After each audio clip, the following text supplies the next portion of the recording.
可以说说你自己的族语能力吧。1到10分，应该2分。因为从小在家讲母语，所以说跟听日常的沟通都没有问题。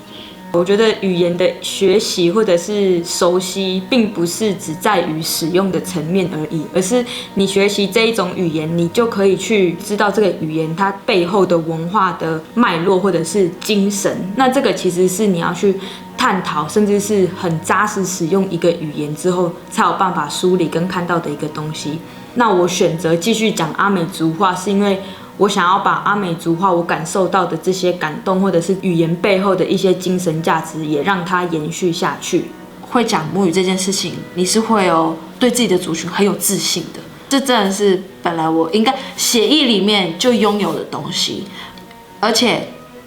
不是学，而是我本来就会，但是我没有这样子的环境。